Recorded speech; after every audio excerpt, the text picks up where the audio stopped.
I'm joined by Scott Painter, CEO of TrueCar. Nice to see you. Thanks for having me. Well, it's an interesting time in your business because you guys have projected auto sales 17 million this year, and that's the best we've seen in years. So how does that translate into earnings and revenue for you? Well, for TrueCar, we're about transforming the way people buy cars. Today, if you look at our business, we represent about 4% of all new car sales in the US. So what that means is about 4% of consumers who shop for a car started at TrueCar and went to a TrueCar certified dealer. Today we operate with about 1/3 of all car dealers in the US. A little over 10,000 new car franchise dealers are on the program. And so for us, what really that translates into is, I think, a new way of buying a car, a millennial buyer, and a shift towards using technology and information as sort of that key starting point. And so I think that because of our unique business, there's nobody who really does what we do. We're not a publisher, we're not an advertiser, we're actually a platform that helps people buy the car, and we get paid when that transaction occurs. There's no reason we're not a 40% market share company. So I think that, we see that the car business growing is good for us. We think the interest in autos is good, but we tend to even paddle through it. In bad times, people want to save money more than ever. So we also have seen traditionally a lot of growth during those downturns as well.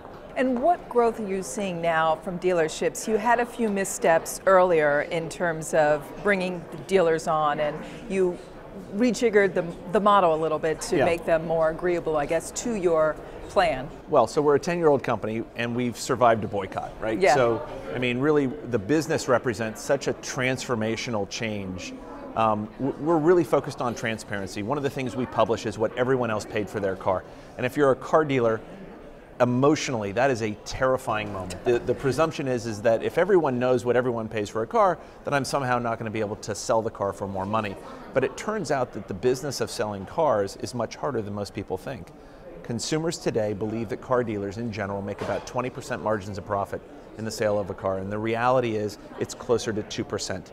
Even worse, 25% of the time, dealers absolutely lose money on the sale of a new car just to get to the other profit centers. And so part of that is because there's just a fundamental lack of trust. So our business thesis is that truth is a more profitable way of doing business, and in the car business, the cost of selling a car and the friction that a lack of trust results in is measurable.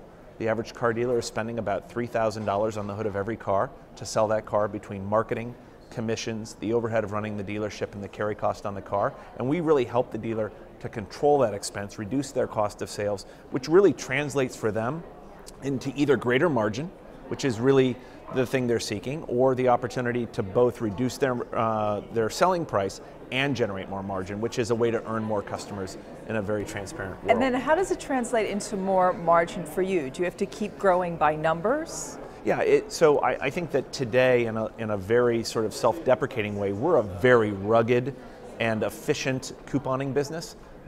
We focus on something that's historically been very challenging for the consumer, which is price confidence and price discovery. That's part of the high anxiety that goes along with buying a car. So we've solved the hard part. I think where we go from there is into the adjacencies of really solving the problem.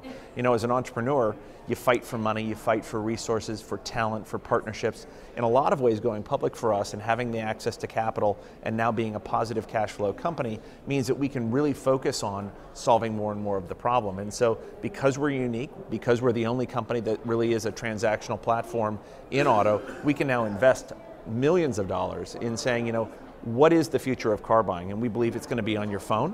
We believe that you're going to be in control of the transaction. And in order to deliver that, we're going to have to absolutely solve the financing or the leasing and the trade-in issues. Those are what we call the tier 1 adjacencies. And then below that, we believe that there's a lot more opportunity in terms of maintenance, repair, refueling, insurance, accessorization of the car. It's just a very, very large and inherently inefficient category. Do you know what the average age is of the person using your products?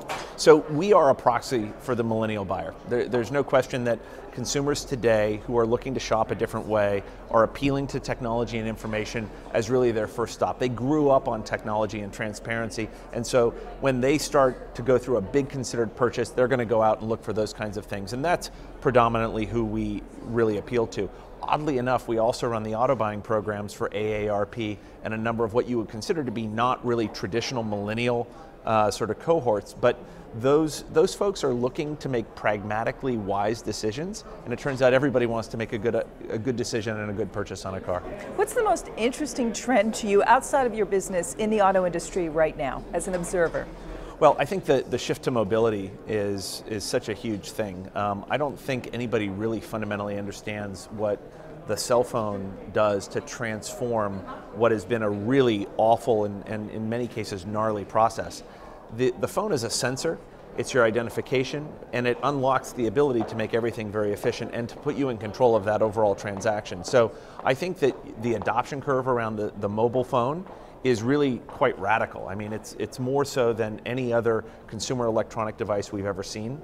And I think that today 50% of our conversations are initiated on a mobile or a tablet device. I think that's going to be 90 to 95% in 12 to 18 months. And that kind of a shift requires a completely different platform, a completely different data, content, and technology stack, and a different approach to how you relate to dealers in the industry. Well, I'm glad you and I talked instead of texted the interview. Yeah. Scott, thanks so much for your time. Thanks for having me.